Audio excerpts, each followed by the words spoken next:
Our episodes deal with serious and often distressing incidents. If you feel at any time you need support, please contact your local crisis centre. For suggested phone numbers for confidential support, please see the show notes for this episode on your app or on our website. Today's episode involves crimes against children and won't be suitable for all listeners.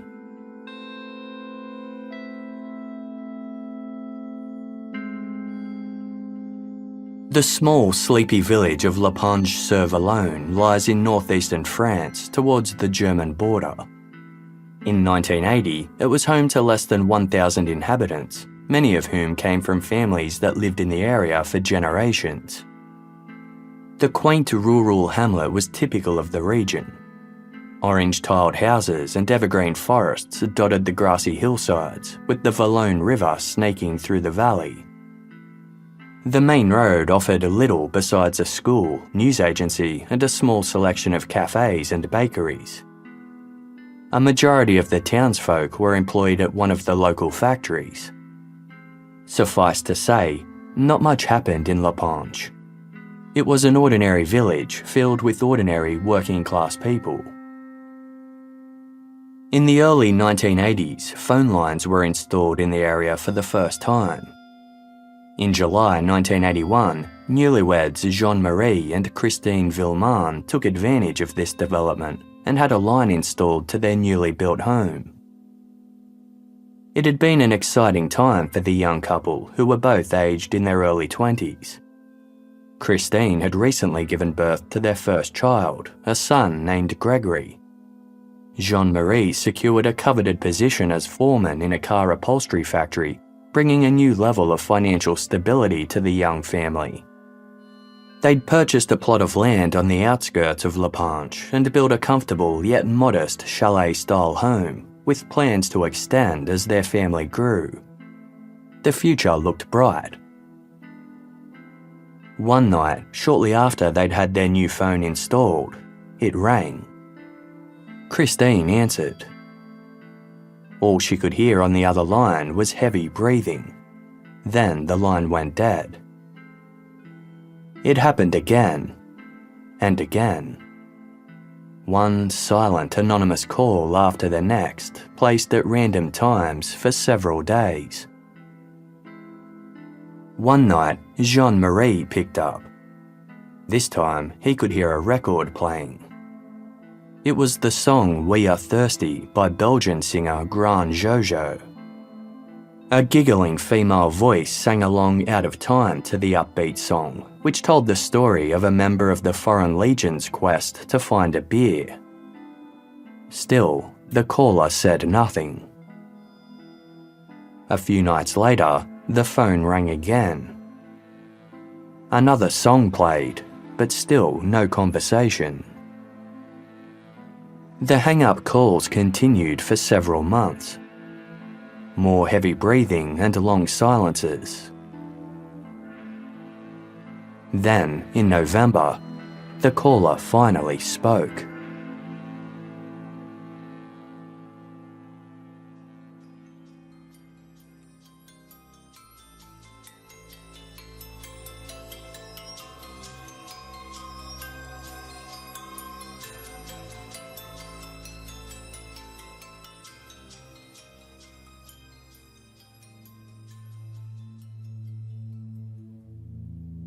Jean-Marie's parents, Albert and Monique Villemin, had been harassed by the same mysterious caller for months.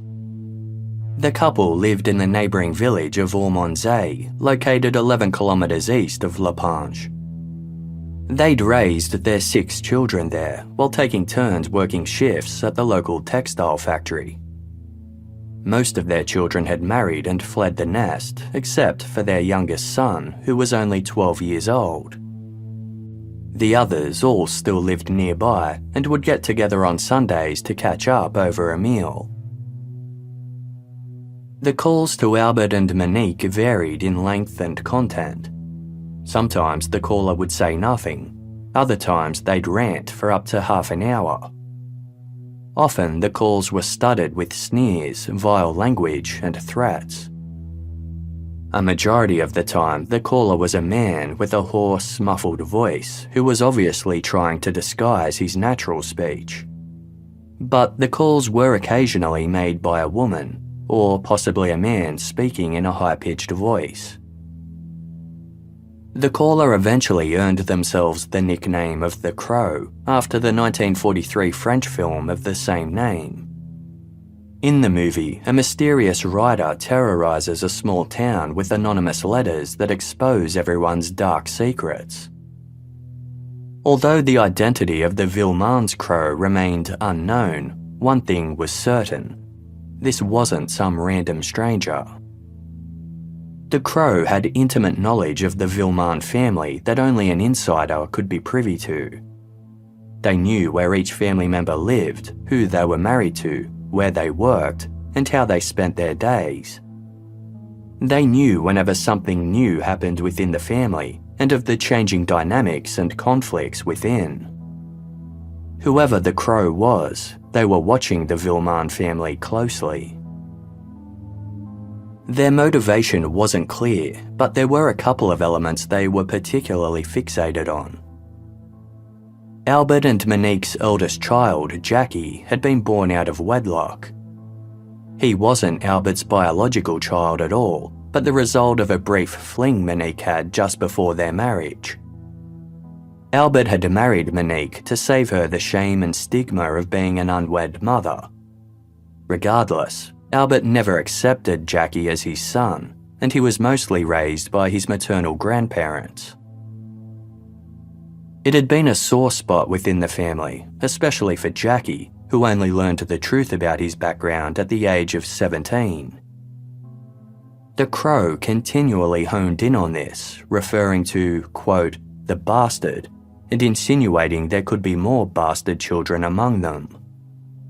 The Crow appeared sympathetic towards Jackie and often came to his defense. Michel Villemin was the second eldest son of the clan. He was illiterate, poorly spoken, and had low self-esteem. The Crow complained that Michel was treated badly. In contrast, the Crow had a particular disdain for Jean-Marie. His recent promotion to foreman was a sore spot for some family members, who envied that Jean-Marie had managed to rise above their working-class ranks. The Crow spitefully referred to Jean-Marie as boss. Their dislike for Jean-Marie was borderline obsessive. The Crow knew how proud Albert and Monique were of their middle son, and he continuously encouraged them to cut all ties with Jean-Marie and his family.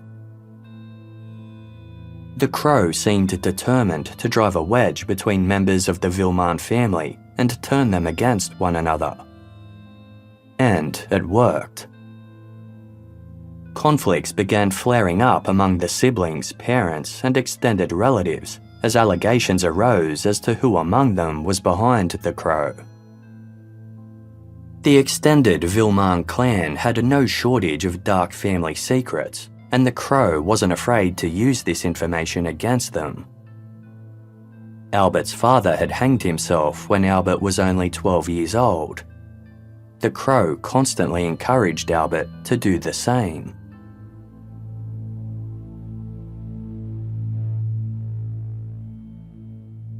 Christine Villemin was home alone with baby Gregory when the phone rang on November 22, 1981. Jean-Marie was working the night shift. It was the first time Christine heard the hoarse voice of the Crow for herself. The mystery caller began unleashing a barrage of insults. Christine quickly hung up. This enraged the Crow. He immediately called back, and the insults worsened. He threatened violence, making it clear he knew exactly where Christine lived and what her movements were like. Christine asked the caller what she ever did to deserve this harassment. The Crow responded, "It's not you, it's your old man." Later that night, Christine heard a rattling noise at her front door. She went to investigate, only to discover that a latch on the door had been broken and a window pane had been smashed. Christine bundled Gregory up and rushed to her next-door neighbour's house. After that, she became consumed by fear. Jean-Marie bought a .22 caliber rifle for himself and a pistol for Christine. He reinforced all of the windows of their home with shutters. Christine refused to stay alone in the house at night. Whenever Jean-Marie worked nights, she took Gregory to stay at her mother's. Meanwhile, the calls continued at Albert and Monique's house. The Crow told them, "I broke down the boss's door. His wife was scared." The Villemins weren't the type of people to involve law enforcement. Like many others in the region, they were old school and somewhat stubborn. They believed that conflicts should be sorted out between those involved. Instead, Albert and Monique started recording the time, date, and content of each phone call in a notebook. Afraid they too would be physically targeted, Albert installed car mirrors throughout their property. The Crow immediately told Albert that he knew about the mirrors.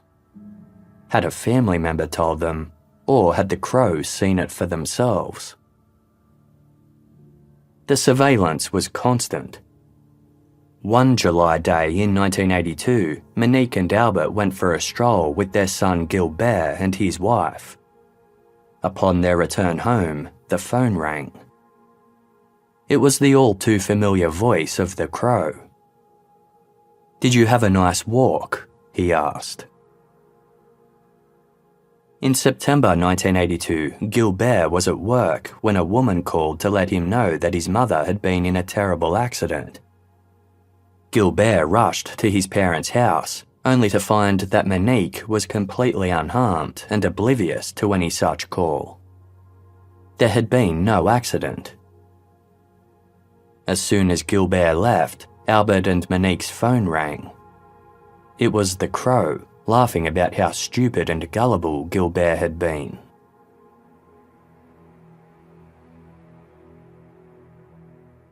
On Tuesday, November 30, 1982, the phone rang incessantly at Albert and Monique's house. The Crow racked up a grand total of 27 calls. The couple had finally reached their limit. They reported the caller to the local police, and an investigation was launched. Determining the identity of the Crow was no easy feat. Phone records at the time noted the amount of calls made from a landline, but didn't specify which local numbers had been dialed. There was heightened activity on the phone accounts of several members of the Villemin family during peak times when the Crow was active. This in and of itself wasn't necessarily suspicious.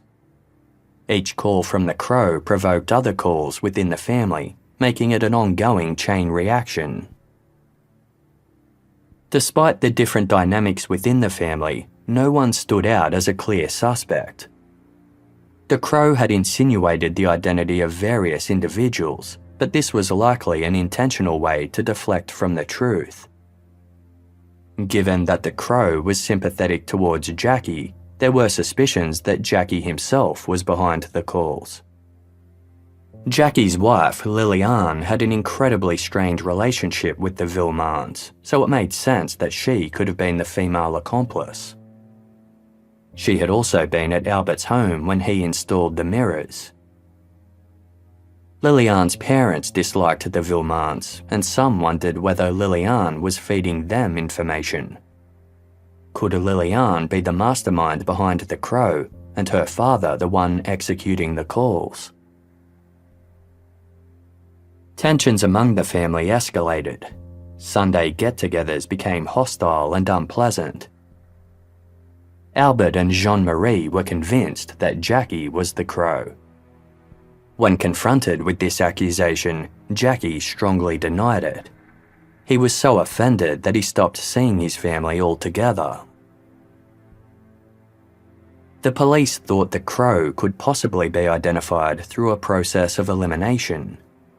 The next time the crow rang, the recipient was advised to call the person they suspected to be responsible. Were they standing by the phone? Could they notice any similarities in the voice? On Monday, December 13, 1982, the crow called Albert and Monique to announce, "I'm going to La Ponge to hurt Christine." The next morning, Jean-Marie discovered that the tyres on his car had been slashed. When Albert found out, his paranoia grew. He grabbed his rifle and began scouring his property. The crow called shortly after, laughing at Albert for his actions, which he seemed to have observed. The relentless calls continued into 1983, with the crow targeting Albert and Monique a total of 17 times in one day. The female crow began to appear more and more frequently. She could often be heard in the background of the calls and sometimes made the calls herself. On one occasion, she called a funeral home and declared that Albert Villemin was dead. Staff showed up at the Villemins' home prepared to collect a corpse.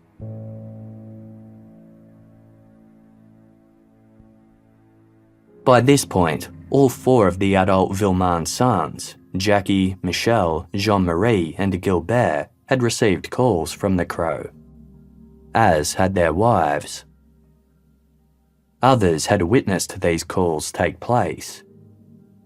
Michel was the only one who had been alone every time he was contacted by the crow. He claimed the crow had threatened, "I know what time you leave for work, when your wife comes home, and when your children are alone." When Monique answered the calls, the crow mostly remained silent. In early 1983, she began encouraging him to talk, hoping to diminish some of his power. That's when the death threats started. Referring to Jean-Marie, the crow told Monique, "I'm going to kill him. I already scared his wife. I will do it again soon." Christine often unplugged her phone to avoid the harassment. The crow seemed to be aware of this. One night, he called Monique and said, "I watch her. I know she is alone at home. She can unplug her phone, but maybe I'll come this evening." Monique tried not to act perturbed. She insinuated they'd discover the crow's identity eventually. He responded, "You assholes, you will never get me. Besides, I can't be touched." One day, the female crow called Christine at work, pretending that her husband had been in an accident. On another occasion, she called the fire department, claiming that Albert Villemin had hanged himself. By Friday, March 4, 1983, the crow had been harassing the Villemin family for over a year and a half. That day, Jean-Marie noticed an envelope tucked into the window shutters on his house. It was addressed to him. Inside was a single-page note written in block capital letters. "I will kill the Villemin family." 3 weeks went by before the crow made contact again. This time, Jean-Marie managed to record the call as the crow made cryptic revelations about there being, quote, "another bastard in the family." The clearer of the two voices belongs to Jean-Marie Villemin. The softer, distorted voice is the crow.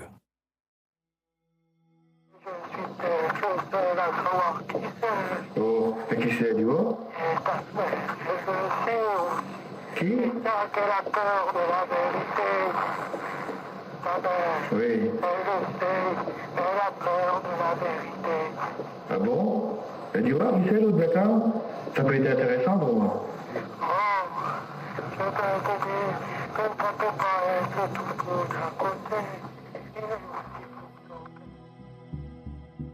A few weeks later, a woman called Jean-Marie's work asking to speak with him.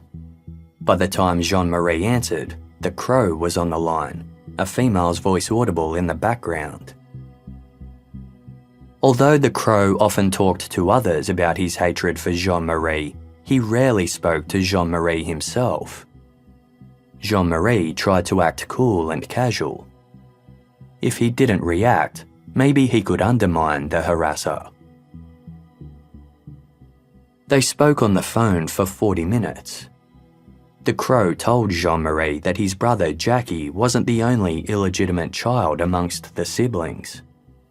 He claimed that Monique was keeping a secret from the whole family. She had allegedly continued a relationship with Jackie's father after she married Albert, and he'd impregnated her for a second time. Jean-Marie tried to shrug things off, asking for more information as proof. His composure seemed to aggravate the Crow. The Crow threatened to burn down Jean-Marie's house. He responded, "Go ahead, I'll just build another one." The Crow then threatened to rape Christine. Jean-Marie continued to remain calm, saying, "I don't care." The Crow described Jean-Marie and Christine's house, making it clear he knew exactly what the interior looked like and what kind of furniture they had. "I'll go after your kid," he said. "Don't leave him lying around. I'm watching him with binoculars. If I find him outside, I'll take him away." Jean-Marie could no longer maintain his composure. His son Gregory was his life. He snapped back, "You bastard, if you touch my kid, you're a dead man." The police had agreed to set up wiretaps on Albert and Monique's telephone. Monique made the mistake of telling some family members about this. The Crow found out, and the calls stopped. On Wednesday, April 27, 1983, an envelope arrived in Albert and Monique's letterbox. Written in the same block letters as the one sent to their son, the letter read, "If you want me to stop, let me offer you a solution. Don't visit the boss anymore. Cut him off entirely. If you don't, I will execute the threats I made to the boss and his little family. Jackie and his family have been through enough. It's the boss's turn to be considered a bastard. He will console himself with his money. You choose, life or death." 3 weeks later, Albert was at work when one of his colleagues told him there was a woman on the phone asking to speak with him. Albert picked up the receiver. The voice of the male Crow said, "You will hang yourself." The next day, another letter arrived at Albert and Monique's home. This one was much longer than the others and written in scrawling cursive. "I see nothing has changed," it began. "The boss is still coming." It went on to defend Jackie before addressing Albert directly. "You, old man, you look very ill to me. I'm quitting, and you'll never know who pissed you off for 2 years. You may not hang yourself, but I don't care, because my revenge has been made. I hate you so much that I will spit on your grave the day you die. This is my last letter, and you will hear no more from me. You will wonder who I was, but you will never find out. Goodbye, my dear idiots."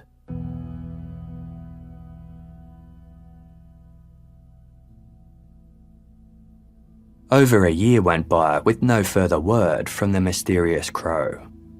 Life returned to normal. Christine Villemin worked as a seamstress at a local clothing factory. Tuesday, October 16, 1984 was a typical workday for the 24-year-old. She knocked off at around 4:53 p.m. and jumped into her car, a black Renault 5. 4-year-old Gregory was just around the corner at his nanny's house. Christine picked him up, but she couldn't stay to chat as she had a load of clothes that needed ironing. The mother and son arrived home just after 5 o'clock. Gregory wanted to play outside. There was a pile of gravel in the driveway that he liked to use as a racetrack for his toy cars. Although it was a relatively warm autumn day, Gregory was recovering from a cold, so Christine made him put on a woolen hat first. She then went to a room towards the back of their house where the shutters were drawn. She turned the radio up and got stuck into the ironing. By the time Christine finished, it was about 5:30. She went outside to tell Gregory it was time to come indoors. His toy cars sat on the gravel pile, but Gregory himself was nowhere to be seen. Christine called out her son's name. There was no response. She started searching around the yard, but couldn't find Gregory anywhere. She went back inside in case Gregory was hiding from her, but the house was empty. She approached one of her neighbours who was sweeping outside. He hadn't seen Gregory either, nor had his wife who was sewing inside. Another neighbour was tending to their cows in the nearby pasture, but they hadn't noticed the young boy. Panic washed over Christine. She got into her Renault and sped back to her nanny's house on the off chance Gregory had wandered back there. He hadn't. Christine drove to the home of one of Gregory's friends in case he'd gone there to play. But Gregory wasn't anywhere to be seen. Meanwhile, at 5:32 p.m, the phone rang at the house of Jean-Marie's brother, Michel. He lived next door to their parents in Ormondsay and was watching TV at the time. Michel immediately recognised the hoarse voice on the other line. This time it sounded muffled, as though the caller had covered the mouthpiece with a handkerchief. "I'm calling you because there is no answer next door," the crow said. "I took revenge on the boss and kidnapped his son. I strangled him and threw him in the Valone. His mother is looking for him, but she won't find him.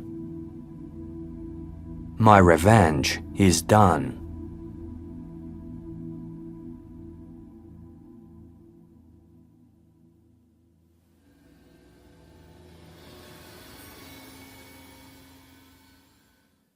CaseFile will be back shortly.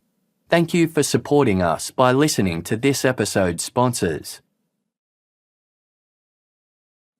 Thank you for listening to this episode's ads. By supporting our sponsors, you support CaseFile to continue to deliver quality content.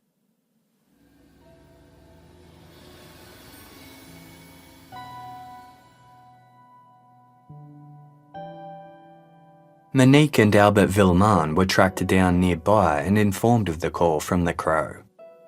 Monique was horrified. The crow had made many threats over the years, but this one was unusually specific. Monique immediately called her daughter-in-law Christine to warn her. There was no answer. Christine was still outside, desperately searching for Gregory. Instead, Monique called her son Jean-Marie at work, followed by the local police. Jean-Marie raced home, went inside, and grabbed his gun. For a long time, he'd been convinced that Liliane's parents, Roger and Paulette Jacquel, were behind the crow. It made sense given the crow's peculiar concern for Jackie. Jean-Marie rushed over to the Jacquel's home, certain he would find his son there. When he arrived, he saw 2 vehicles which he thought were police cars parked outside. He backed away. A search party quickly gathered. Citizens and police scoured the woods surrounding La Pange on the lookout for the 4-year-old with long curly brown hair. He was dressed in a blue jacket, dark green trousers, and a blue woolen cap. The hours ticked by, the light giving way to night. Still, there was no sign of Gregory. 6 kilometres downstream from Lapinge was the small village of Docelle. Firefighters there searched the Vallone River. At 9:15 p.m, they came to a small bend. Just 10 metres past a small footbridge, they noticed something bobbing in the water against a weir. They got closer. It was Gregory Villemin. A firefighter jumped in the river to retrieve Gregory's lifeless body. The young boy was obviously deceased. He was fully clothed, his wrists and ankles bound together with thin pieces of rope. His woolen hat had been pulled over his face and was loosely secured around his neck with the same type of rope. The firefighters removed Gregory's hat. There were no signs of violence. On the contrary, they were struck by how serene and unblemished he looked, as though he was in a peaceful sleep. Gregory hadn't been strangled like the Crow said. In fact, the forensic pathologist who conducted his autopsy couldn't find any signs that a struggle had taken place at all. There were no bruises on Gregory's body, nor had the rope left any marks on his skin. His clothes were clean, and there was no evidence of sexual assault. A small amount of water found in Gregory's distended lungs and foam in the corners of his mouth indicated his cause of death to be drowning. Due to the cold temperature of the water, forensic pathologists concluded the young boy would have stopped breathing within moments of being submerged.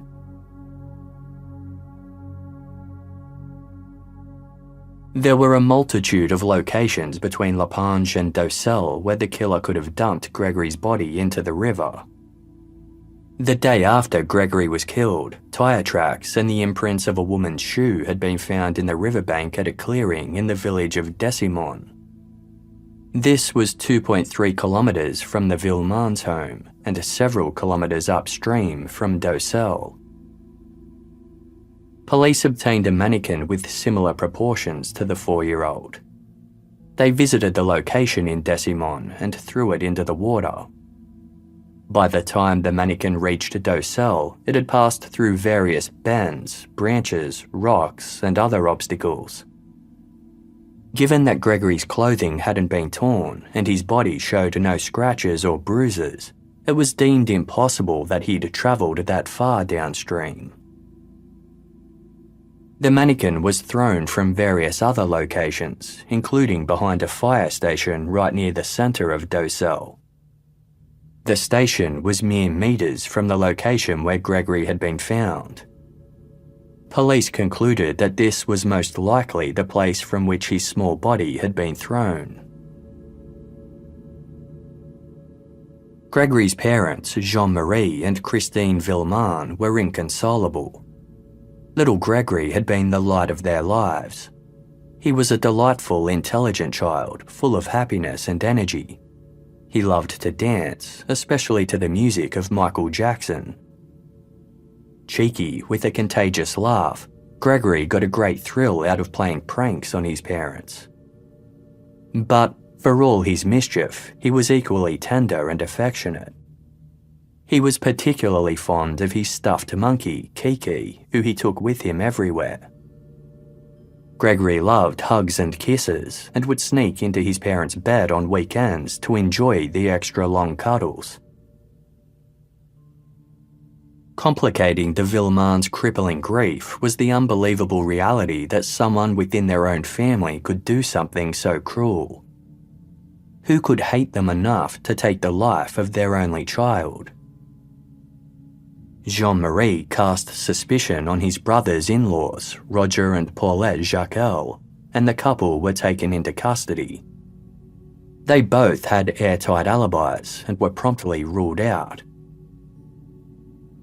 As Jean-Marie and Christine struggled to comprehend what was happening, an envelope arrived in their mailbox the day after Gregory's death. It was addressed to Jean-Marie using swirling cursive. Inside was a short, anonymous letter. It read, "I hope that you die of grief, boss. Your money can't give you back your son. Here's my revenge, you bastard."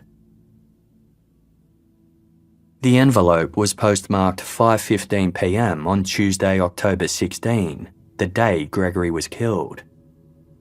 It had been sent from the Lapinge post office, which was 1.3 kilometres north of the Villemins' home. Postal workers said the last mail collection occurred around 5:20 p.m.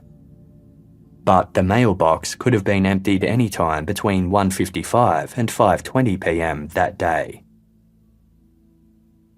Given that Gregory was abducted sometime between 5:05 and 5:30 p.m, this presented a few possibilities. 1. The killer had sent the letter before speeding to the Villemins' house to snatch Gregory. 2. The killer already had Gregory with them when they posted the letter. Or 3. They hadn't acted alone.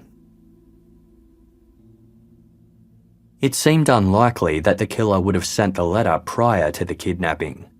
Had they done so, they would have had to have full confidence that the abduction was going ahead. How could they be sure Gregory would be playing outside? What if the opportunity to abduct him never arose? There were simply too many variables. But if they were working with an accomplice, this meant someone else could have taken care of the mail drop once the boy was taken.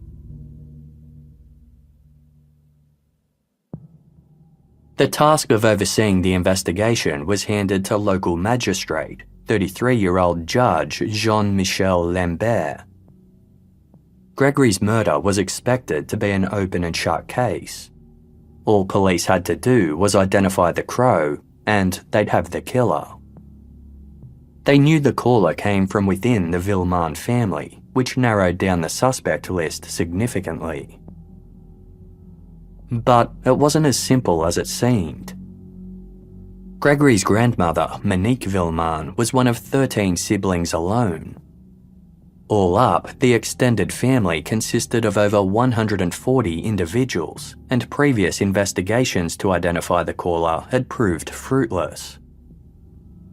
During the crow's peak time of activity, several recipients had managed to record the calls, but the recordings weren't of particularly high quality. The crow had made obvious attempts to disguise their voice, speaking in a hoarse, raspy tone. Given the muffled sound, it was likely they'd covered the receiver with a handkerchief or piece of fabric. As it stood, nobody recognised the caller's voice. Police began questioning relatives of the Villemin family and verifying alibis. They gathered handwriting samples to compare against the first and final letters sent to Jean-Marie. One was in block capitals, the other in cursive script. Individuals were required to write the message from the last letter with both their left and right hands. The samples were then sent to a handwriting expert for analysis. With so many relatives, it was a slow-moving process. Although Jean-Marie and Christine lived in a quiet spot on the outskirts of Lapinge, it wasn't isolated. Several residents lived nearby and had been home or in the area at the time Gregory was abducted. It had still been broad daylight. One local man had been walking his dog near the Villemins' property, but he hadn't seen any cars drive by or noticed anything of interest. Nor had any of the Villemins' neighbours. They were aware of the ongoing harassment from the crow. Had they witnessed any suspicious activity near the property, they said they would have reported it. A man who lived further down the road recalled hearing a car drive up the hill at around 5:05 p.m, but he never heard it drive back down again. He never saw it, so couldn't vouch for the colour or model. In the days leading up to the crime, several townsfolk had noticed an unfamiliar green car circulating the village. At around 2 p.m. on the day Gregory was taken, one man recalled seeing a beige-coloured van parked near the woods overlooking the Villemins' home. A man and woman were inside. He didn't get a good look at them, but they appeared to have something hanging around their necks, possibly binoculars or a camera. This witness saw the same car driving towards Docelle, the village where Gregory's body was found, at 4:45 p.m. No other cars were seen driving between La Pange and Docelle during this key timeframe. Hundreds of houses and several busy factories overlooked the Valone River between the two villages. Dozens of people had spent time near the water on the night Gregory died, yet no one had witnessed anything out of the ordinary. One woman had crossed the footbridge in Docelle at around 5:30. She recalled looking into the river and noticing what she thought was a garbage bag floating in the water. In hindsight, she wondered whether it could have been Gregory's body. The forensic pathologist deemed this unlikely. Although the exact time of death couldn't be confirmed, they believed Gregory had likely died sometime around 6 p.m. It was possible he might not have been thrown into the river until hours after he was killed. One local had witnessed a middle-aged man hanging around the La Pange post office around 5 p.m. on October 15 and 16. He had brown curly hair, a strong build, and wore glasses. On October 22, 6 days after Gregory's death, the police released a composite sketch of this suspect, asking anyone who recognised the man to come forward. A local man voluntarily presented himself to police. He identified himself as the one in the sketch. He claimed he'd only been at the post office because he was waiting for a lift to work from a friend. Police confirmed this to be true, and the man and sketch were eliminated from the investigation.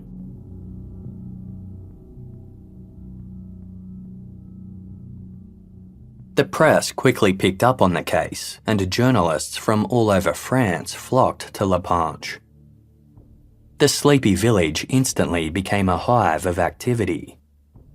Journalists vied for the Villemins' attention, interviewing family members all over town in the hopes of unveiling some salacious details.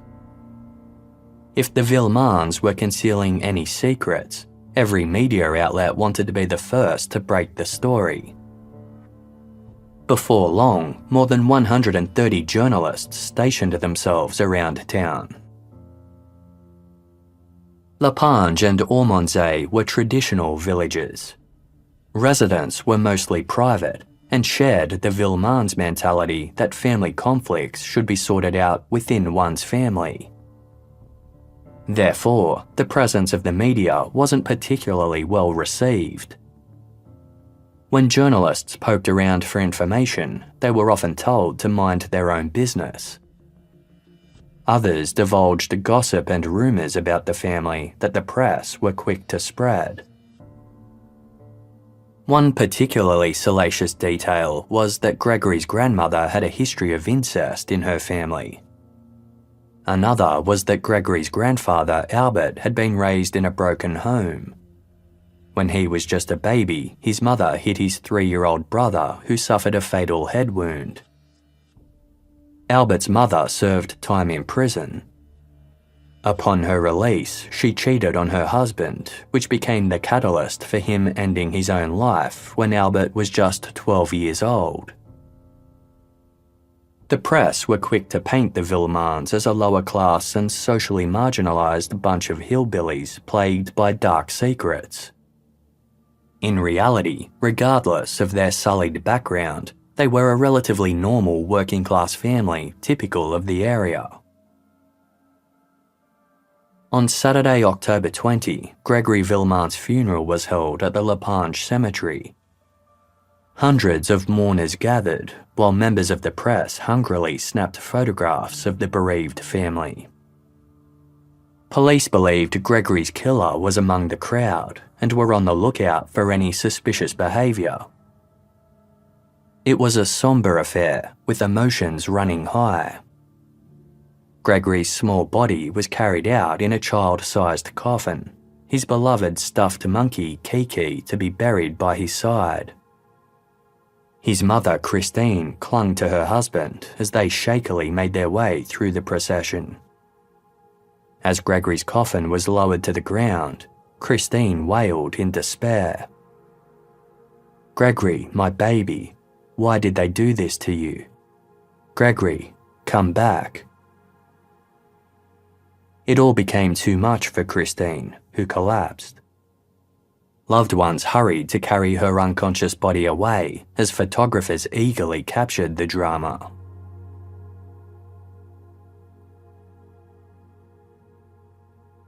On Monday, October 22, 6 days after Gregory's death, the police received an unprompted phone call from a local woman named Marie-Ange LaRoche. She had married into the Villemin family and harboured some suspicions of her own. Marie-Ange urged the police to look into Jean-Marie's half-brother, Jackie. She believed that Jackie and his wife, Liliane, were behind the crow. Police questioned Jackie, but he had an airtight alibi for the day of Gregory's murder. Unbeknown to the rest of his family, Jackie's wife, Liliane, had actually received a call from the crow 7 months earlier, in March of 1984. The crow had spoken of his resentment for Jean-Marie and his plan to cast suspicion against Liliane and her father. Once again, he ranted about Jackie's illegitimate status and the alleged infidelities of his mother, Monique. Liliane had recorded the call and provided it as proof of her and her husband's innocence. Police believed it to be genuine. Jackie and Liliane Villemin were not the crow. Police found the accusation levelled against the couple by Marie-Ange LaRoche unusual. It was merely based on the time Jackie had left his house on the morning of the crime. It had nothing to do with anything. They also found it strange that Marie-Ange called the police from a public telephone instead of her own home.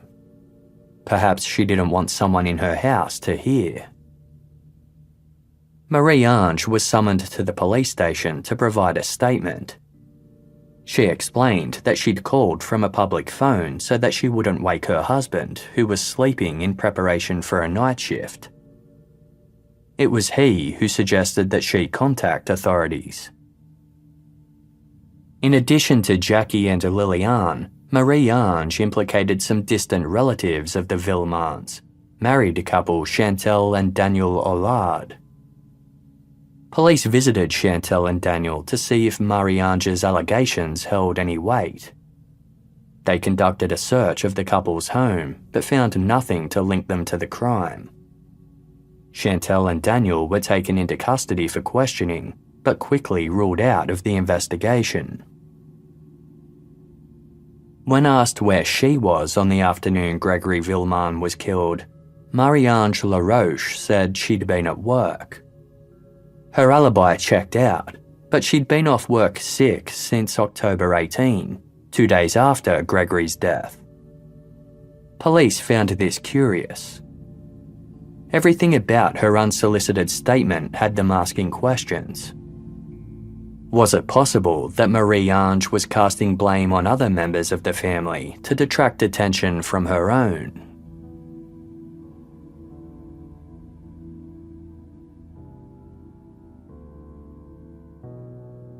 Police soon visited Marie-Ange LaRoche's home in Ormondsay to question her husband, 29-year-old Bernard LaRoche. Bernard was a cousin of Jean-Marie Villemin. The two had grown up together, but they'd drifted apart over the years. Yet, they lived somewhat parallel lives. Both worked as factory foremen in different organisations, and both had 4-year-old sons born just 10 days apart. Although they didn't talk much anymore, Bernard maintained a close friendship with Jean-Marie's brother, Michel. The two considered each other best friends and saw each other regularly. Bernard told police that on the day Gregory was abducted, he'd spent most of the day with his aunt, Louisette Jacob. She lived just 200 metres from the LaRoche's home. In the afternoon, Bernard chopped wood. He and his 4-year-old son, Sebastian, then visited Michel Villemin at his home around the corner. At 4:30 p.m, they returned to Aunt Louisette's. Bernard had arranged to meet a friend there so they could go buy some wine together, but the friend never arrived. Instead, Bernard drove to his friend's house, but he wasn't there either. Bernard returned to his aunt's house at around 5:30 p.m. He hung around for about 15 minutes before driving to the supermarket to buy the wine. At this point, it was roughly 6 p.m. He bought the wine, then headed to the nearby hotel to pick up some money he'd won on a recent bet. He then returned to Aunt Louisette's for dinner before leaving to work the night shift at around 8:45 p.m. Bernard claimed he didn't hear about Gregory Villemin's murder until the following morning. When asked to provide a handwriting sample, Bernard was reluctant. It was only after insistence from Marie-Ange that he finally obliged. He was then free to leave. Police reflected on Bernard's movements from the day in question. Curiously, there was only a 45-minute window that was unaccounted for, between 4:45 and 5:30 p.m.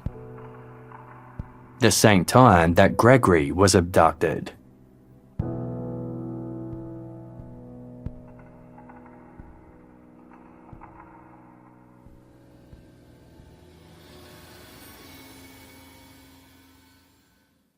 CaseFile will be back shortly. Thank you for supporting us by listening to this episode's sponsors. Thank you for listening to this episode's ads. By supporting our sponsors, you support CaseFile to continue to deliver quality content.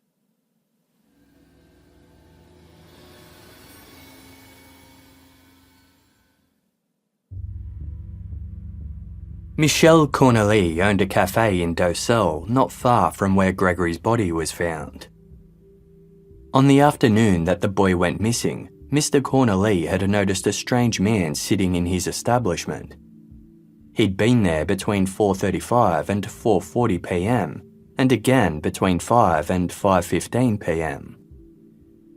He looked nervous and kept glancing at both his watch and the cafe's clock. The man looked to be aged in his late 20s or early 30s. He had a thick mop of brown hair and a thick brown mustache that came to the corners of his mouth. Another witness had spotted a similar-looking man lurking around Gregory's school the day of and before the crime. Only this one had a thicker mustache that dropped onto his chin and was driving a green car.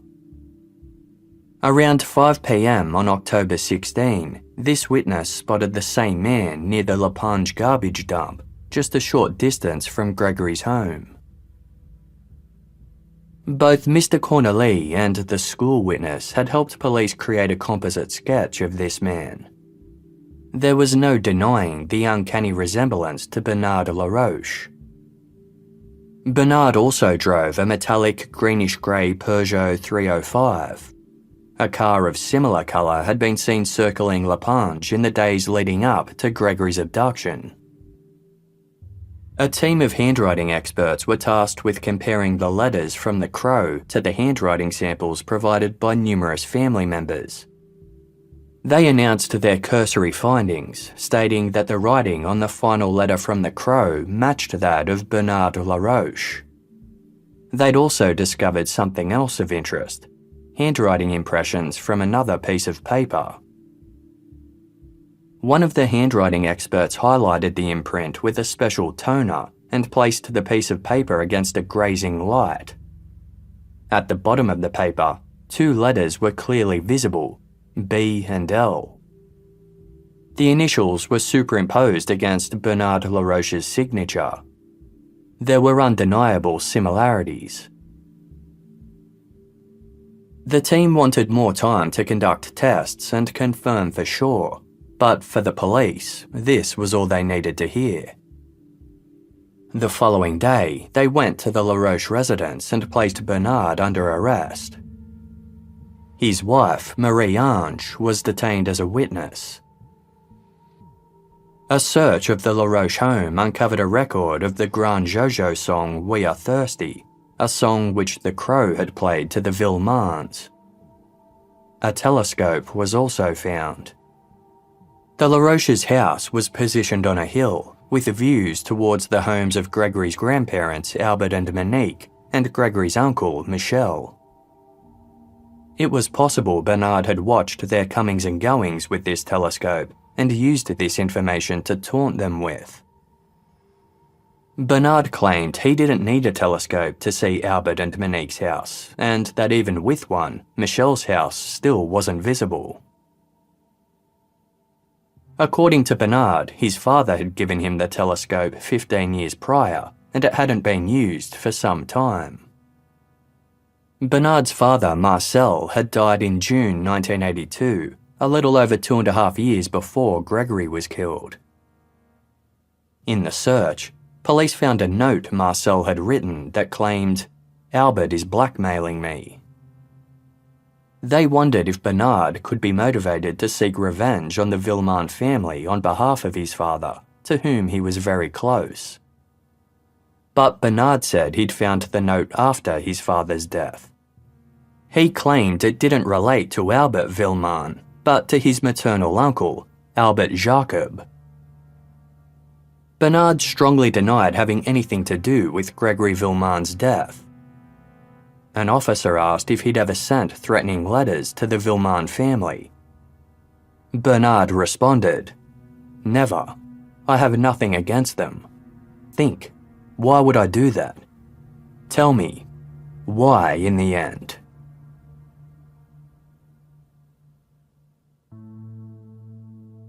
It was a legitimate question. Although the circumstantial evidence was stacking up against Bernard Laroche, police had yet to identify a compelling motive. No one in the family had previously suspected Bernard of being the Crow. He was very close with Gregory's uncle, Michel, and maintained good relations with the family overall. He wasn't known to be an aggressive or shady person, and remained impartial to any family conflicts. Upon reflection, these factors actually worked against him. Bernard saw Michel several times a week and was privy to all that was going on in the Villemins' lives. He lived close to Gregory's grandparents and was present at family gatherings. This not only meant he had access to the information divulged by the Crow, he was also close enough to witness the impact of the Crow's ongoing harassment. The Laroche family had a phone line installed in 1981, coinciding with the calls to Jean-Marie and Christine Villemin. Their house also had a staircase. During several of the Crow's phone calls, several recipients thought they could hear someone climbing steps in the background.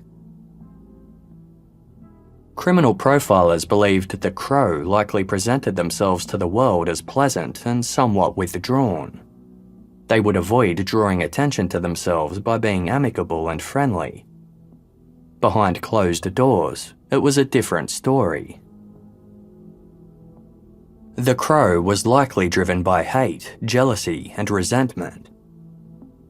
Bernard had most of the things that his cousin Jean-Marie Villemin had, but nothing came quite as easy. Bernard's mother had died shortly after giving birth. He and his father went to live with his maternal grandparents. Jean-Marie, on the other hand, had enjoyed a relatively normal childhood, surrounded by his parents and siblings.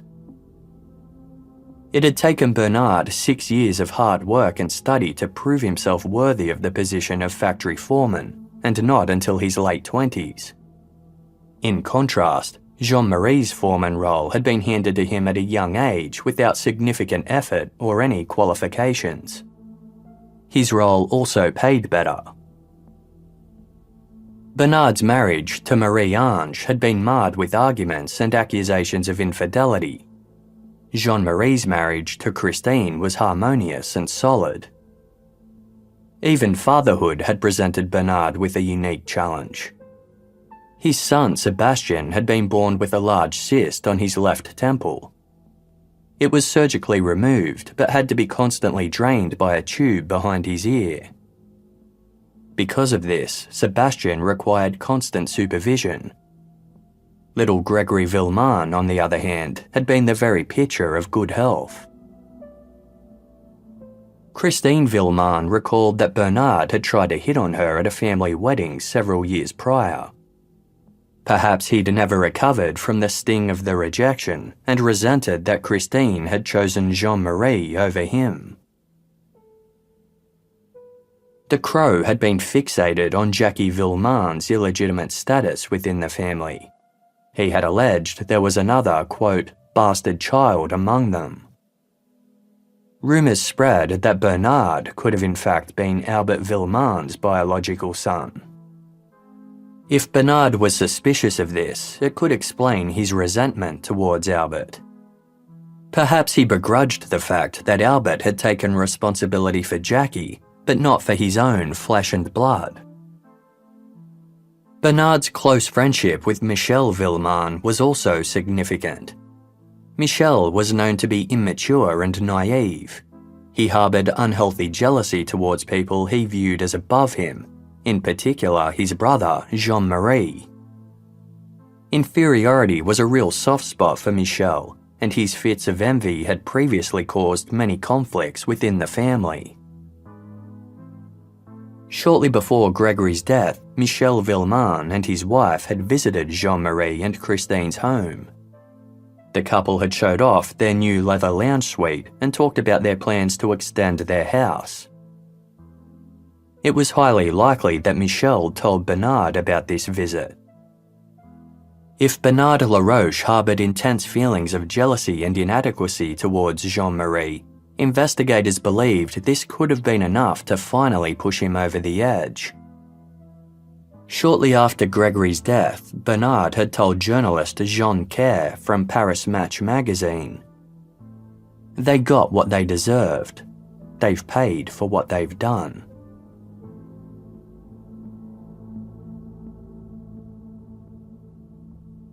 Bernard Laroche maintained his story about going to find his friend during the crucial time period on Tuesday, October 16. He said that when he returned to his Aunt Louisette's house at around 5:30 p.m, his sister-in-law Muriel Boll was there watching television.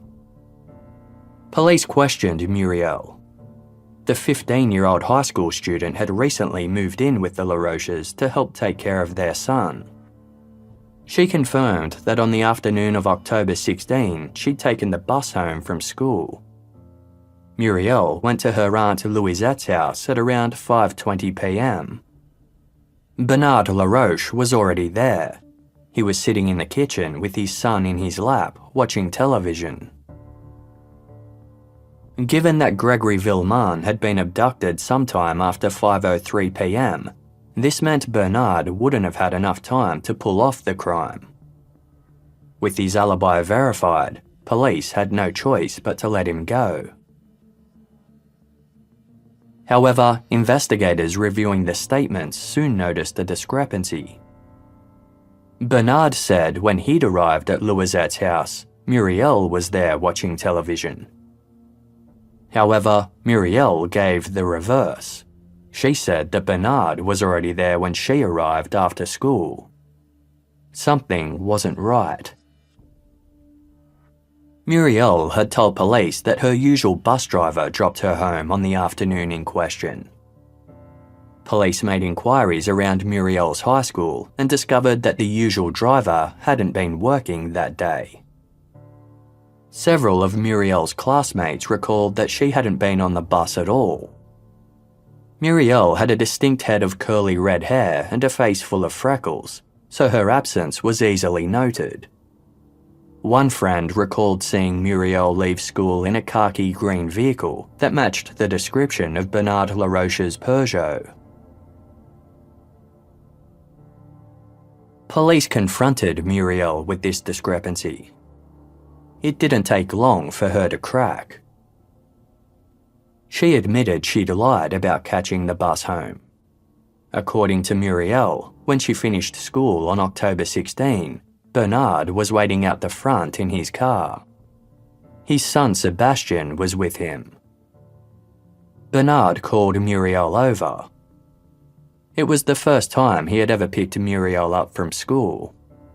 She assumed it was because he needed someone to babysit Sebastian. She hopped in. Bernard drove them to La Panche. Muriel wasn't familiar with the area. Her parents didn't have a car, so she didn't know the surrounding region well. They drove up a hill and Bernard parked on the side of the road.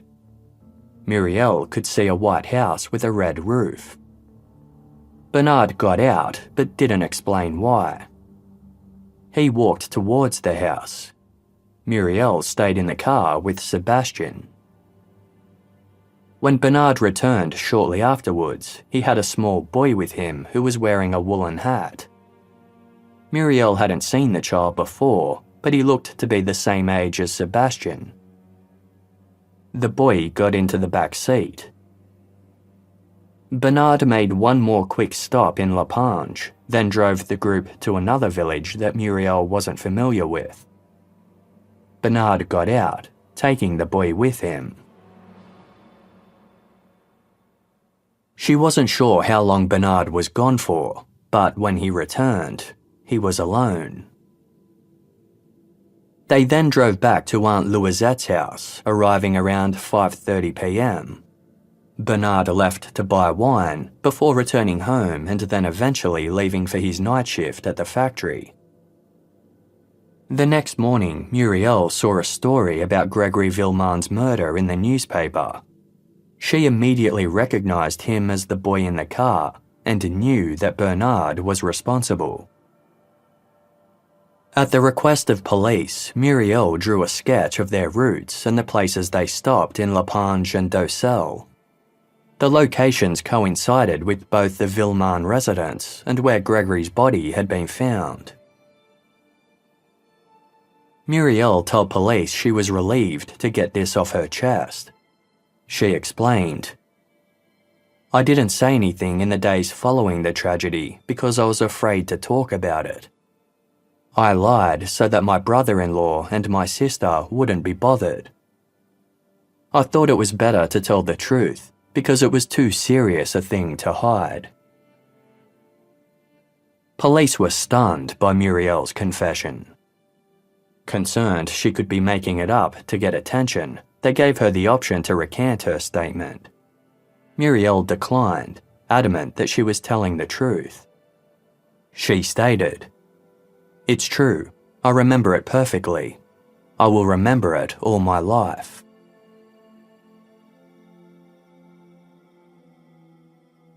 The presiding magistrate, Judge Jean-Michel Lambert, was out of town when Muriel confessed. It was therefore decided that no action would be taken until his return. 3 days later, on Monday, November 5, Judge Lambert met with Muriel.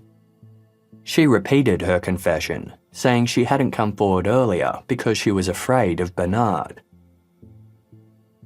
Bernard Laroche was immediately arrested and charged with the murder of Gregory Villemin. Bernard's family were devastated. Marie-Ange tearfully told journalists there was no way her husband was guilty. She said he couldn't even kill a rabbit.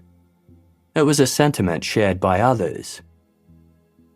Jackie Villemin told the press that if Bernard was guilty, it was a Jekyll and Hyde situation. Even Gregory's parents found it hard to believe, with Jean-Marie telling reporters that he could no longer trust anyone. He'd always found Bernard to be helpful and kind. He stated, "If it's really him, let justice be served." A press conference was held, during which Judge Lambert revealed that Muriel Boll was a partial witness and had been in the car with Bernard. This was a big mistake. At the time, there was nothing in French law that protected a minor from being taken into custody. Muriel was only 15. She had learning difficulties and was in a special education class at school. Muriel hadn't been offered a lawyer or advised of her right to remain silent. By publicly releasing her name, Judge Lambert had essentially outed Muriel to her entire family. The following day, journalists were summoned to the home of Bernard and Marie-Ange Laroche. The family had an announcement to make. As the press gathered outside, Muriel approached their microphones. Stone-faced and with her chin quivering slightly, she said, "I wasn't in Bernard's car. I have never been to La Panche or Docelle. I never went to that place where that kid was drowned." Muriel admitted she'd made the whole story up. She said the police told her that Bernard Laroche had already confessed to the crime before feeding her details. They threatened to send her to a reformatory school if she didn't go along with the confession. Muriel claimed she only complied out of fear. As for the sketches of the routes they supposedly took, Muriel said a police officer had shown her these locations. She was simply repeating his instructions. Muriel said she took the bus home as usual on October 16 and didn't see Bernard at all that day. She told the reporters, "Bernard is innocent. Bernard is innocent. I never went with my brother-in-law." Muriel went to the courthouse and formally retracted her previous statement. Judge Lambert was undeterred. Even without the teenager's confession, he believed there was enough evidence against Bernard Laroche to secure a conviction for Gregory Villemin's murder. Bernard remained in custody as investigators continued building their case against him. For many, Muriel's retraction didn't exonerate Bernard. In fact, it had the opposite effect. A neighbour of the Laroche family told the press that on the night Bernard was arrested, he overheard Muriel being beaten by her family. Bernard's wife, Marie-Ange, strongly denied this accusation. A family member later explained that they'd thrown rocks at trespassing journalists, which could have accounted for the noise. Marie-Ange told reporters the family had no influence over Muriel whatsoever. Muriel backed this up. She maintained the police had scared her into providing the confession, and she'd only come forward with the truth because she needed to clear Bernard's name. By Friday, November 9, 24 days had passed since Gregory Villemin was killed. All of the individuals Bernard Laroche had mentioned crossing paths with on the afternoon of Gregory's death were assembled at the local courthouse. Hundreds of angry locals gathered outside, hoping to catch a glimpse of the alleged child killer and the other players in the story that continued to dominate national headlines. As Bernard was led from a police car, some members of the crowd chanted, "Kill him! Kill him!" Witnesses were able to verify Bernard's movements for the entire day of October 16, save for that crucial 45-minute window where Gregory was abducted. Bernard's lawyer called for his immediate release. The request was denied. For Gregory's parents, the fact that Bernard had visited Gregory's uncle Michel on the day of the crime was highly suspicious. They knew how close the two cousins were and how jealous Michel was of Jean-Marie's success. On the night of Gregory's murder, Michel had also been so agitated that he'd been placed in police custody. Although Michel had reported receiving calls from the Crow over the years, he'd been alone every time. It was no different when he received the final call announcing that Gregory had been killed. What if this call hadn't actually taken place at all? Was it possible that Michel was just following orders from someone else? Jean-Marie started prying Michel for information, which deeply angered their parents. They'd always been very protective of Michel, and the insinuation that he could have been involved in Gregory's death was something they weren't prepared to stand for. It caused a great rift in the family. Jean-Marie severed all ties with his parents completely.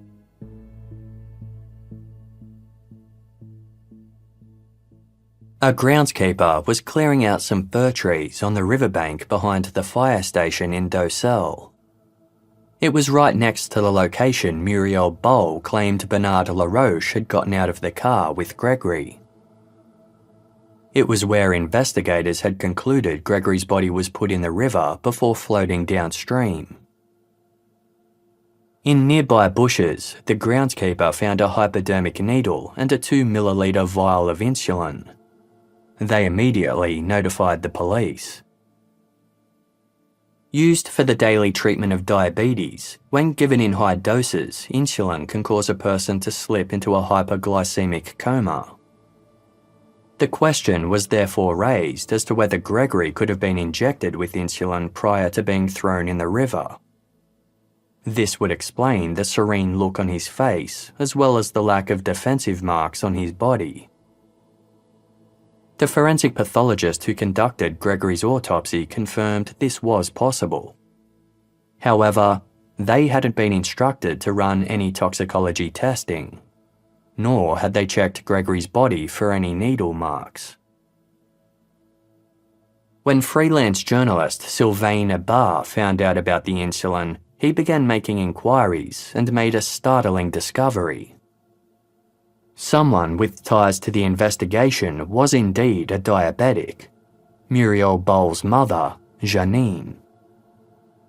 Sylvain tracked down Janine's nurse. She confirmed that Janine used the same brand of insulin and syringes as those found on the riverbank. Case Magistrate Judge Jean-Michel Lambert didn't think the line of inquiry was worth pursuing further. It was common for diabetics to administer insulin in public places, and the brand was widely used, so the discovery wasn't necessarily attributed to the crime. Besides, some new witnesses had come forward with some much more compelling information. At the textile factory where Christine Villemin worked, it was customary for employees to be let out just before 5 p.m. so that those who needed to could make the 5 o'clock train. A majority of staff members took advantage of this, even if they had their own transport. After clocking out on the afternoon of Tuesday, October 16, 1984, one employee was walking towards the Lapinge post office to visit her sister who lived nearby. She saw one of her colleagues parked outside of the post office. It was Christine Villemin. Moments later, another co-worker approached. They noticed Christine doing a U-turn in front of the building. She didn't drive towards Gregory's nanny's house like she claimed, but in the opposite direction. Two other co-workers came forward to report that they too had seen Christine Villemin at the Lapinge post office straight after work. They had watched as she dropped at least one envelope into the mailbox. The final letter sent by the Crow had been postmarked 5:15 p.m. The investigation was getting bigger than the local police could handle. Under immense pressure to solve the increasingly turbulent case, Judge Lambert finally appointed the National Police to take over. They confronted Christine with the allegations that she'd been spotted at the post office on the afternoon her son was killed. Christine said that her colleagues were mistaken. She had been there the day before. Christine claimed that after finishing work on Monday, she'd posted a check for a mail order. Police contacted the company in question. They produced an invoice confirming they had indeed received a mail order from Gregory Villemin, which had been dated Monday, October 15. When Christine described the outfit she'd worn on the Monday, it matched the description given by those who believed they'd seen her at the post office on the Tuesday. But for the new investigators, enough seeds of doubt had been planted to warrant the question: could Gregory Villemin have been involved in her son's murder? It was a possibility they'd considered from early on for a few reasons. Neighbours who had helped Christine look for Gregory when he first went missing hadn't recalled seeing the young boy play outside at all. They also hadn't seen anyone else in the area. This led some to doubt Christine's story from the get-go. Whoever posted the letter claiming the crime had to have full certainty that they'd have access to the boy and would be able to pull off the crime. As the boy's mother, Christine could ensure this. Gregory's post-mortem concluded that the 4-year-old had died from drowning. A theory emerged that Gregory might have died by accident. Perhaps Christine had left him unsupervised while he was taking a bath and he'd either drowned or been electrocuted. Fearing the repercussions, she could have staged a crime to deflect attention from herself. Alternatively, she could have intentionally drowned him in the tub before disposing of his body in the Vallone River to place the blame on the crow. The problem with both of these theories was timing. Christine had picked Gregory up from his nanny's house just after 5 p.m. Neighbours had then seen Christine desperately looking for her son just after 5:30. If Gregory had died in Christine's care, it meant she had just under half an hour to get him redressed and clean the bathroom for any traces of accident or foul play. She'd then have to get his body to the car without her neighbours seeing, before making the 12-kilometre round trip from La Pange to Docelle. Somewhere in all this, she had to write and post a letter claiming the crime and find time to call Michel Villemin and take responsibility for the murder. All without being seen. Nobody had seen Christine or her black Renault on the road leading from La Pange to Docelle. Although one of Christine's neighbours recalled they were walking towards the Villemins' home at around 5 p.m. on October 16. Christine drove past, giving them a small wave. By the time the neighbour reached the Villemins' house, Christine's Renault wasn't in the carport. The Vallone River contained unique microorganisms, but the water found in Gregory's lungs during his autopsy hadn't been tested. Therefore, there was no way of confirming whether he had been drowned in the river or elsewhere.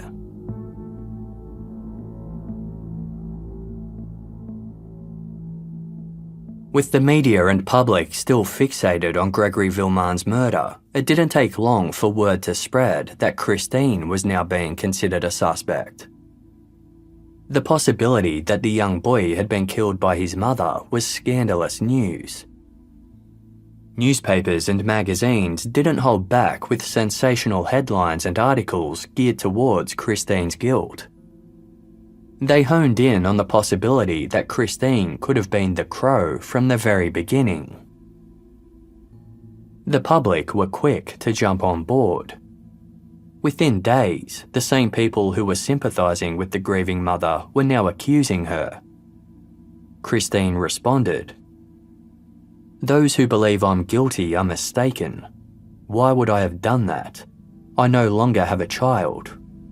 I don't have anything. Police began looking for any discrepancies in Christine's statements and exploring possible motives. But Christine's story about the afternoon in question had never changed. They looked for evidence that Christine could have been cheating on Jean-Marie. What if Gregory wasn't Jean-Marie's child after all? Was it possible that Christine could have had an affair with Bernard Laroche? Could she have been working in cahoots with Bernard or another of Jean-Marie's relatives? But there was nothing to suggest she was anything but unwaveringly faithful. Christine and Jean-Marie had remained by one another's sides throughout the entire ordeal, and the accusations against Christine didn't change that. They appeared in public holding hands and gave interviews strongly rejecting the possibility that Christine could have been involved in Gregory's death in any capacity. Still consumed by grief at the loss of their son, the couple was advised that having another baby as soon as possible could help with the healing process. Christine soon found out she was pregnant.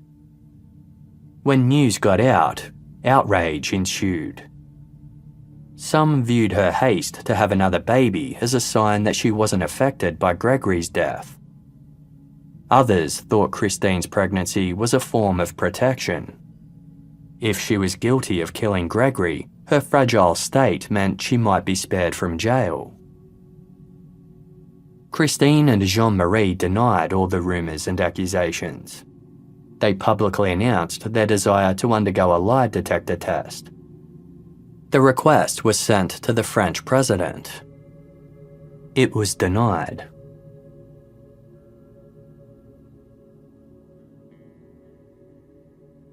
In addition to having a new person of interest for Gregory's murder, the case against Bernard Laroche started falling apart. When the team of handwriting experts had examined the final letter sent by the Crow, the minutes of their meeting hadn't been recorded in compliance with the Code of Criminal Procedure. Therefore, their evidence about the impressions of Bernard Laroche's initials were deemed invalid on a technicality. The letter had since been tested for fingerprints, but the wrong material had been used. Not only did this mean no fingerprints were detected, but the impressions were no longer visible. Any possible evidence on the letter had been effectively destroyed. Speculation of a conspiracy theory started to take hold. There were allegations that the case's magistrate, Judge Jean-Michel Lambert, had been working closely with Bernard's defense team. Questions were raised as to why the evidence was so poorly handled. Why hadn't further forensic testing been ordered during Gregory's post-mortem? Was Judge Lambert simply trying to throw Christine under the bus just to deflect suspicion from Bernard? But as Bernard's lawyers pointed out, there were other questions too. Gregory's parents had described him as being wary of strangers. It therefore didn't make sense that he would have happily followed Bernard into his car without protest. The two barely knew each other. Conversely, had Gregory screamed or fought, surely his mother or neighbours would have heard something. Furthermore, there was no way that Bernard could have known that Gregory would have been playing outside unsupervised on the afternoon of the crime. Nothing could have guaranteed him that there would be no witnesses. The idea that he'd preemptively picked up Muriel Boll to help him pull off the kidnapping was therefore implausible. It also made no sense that he would have kidnapped Gregory in the presence of his young son and sister-in-law. Additionally, Bernard had no prior criminal record, hadn't made any semblance of a confession, and most importantly, no legitimate reason to kill Gregory Villemin. By February 1985, 3.5 months had passed since Gregory's murder. With the case against Bernard Laroche becoming increasingly unstable, Judge Lambert made a controversial decision. Bernard Laroche would be released from remand on judicial supervision. Bernard immediately returned to his house and work, with the journalists following him every step of the way. Meanwhile, headlines continued to circulate about Christine Villemin's possible involvement in her son's death. The pressure against the Villemins was mounting. In late March, Christine was interrogated for 9 hours. Her story never changed. A newly appointed panel of handwriting experts was tasked with examining the letters from the crow. While the first team believed the writing was a match for Bernard Laroche, the new panel concluded that Bernard's handwriting was mostly incompatible. The family member whose handwriting showed the most consistencies with the crow was deemed to be none other than Christine Villemin.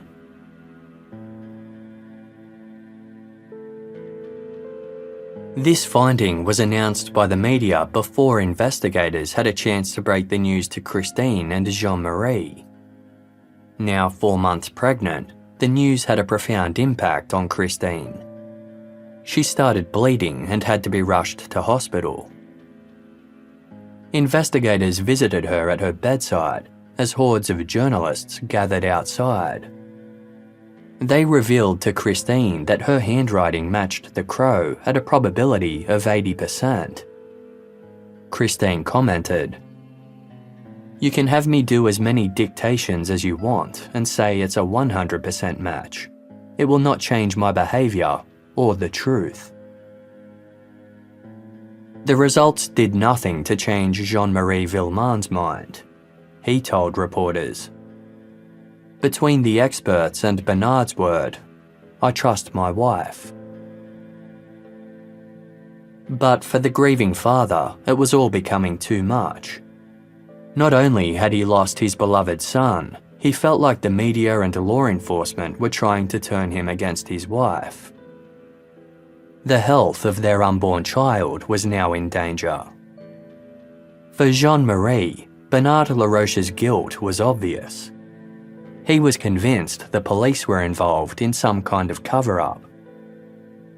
Why was a guilty man walking free while his wife was being tortured with such cruel and unfounded accusations? On March 29, Jean-Marie visited Gregory's grave. It had been 5.5 months since Gregory's lifeless body had been pulled from the river. As his father knelt before Gregory's white headstone adorned with flowers, angel statues, and a picture of Gregory's smiling face, Jean-Marie thought he heard the voice of his young son. "Go ahead, Papa," it said.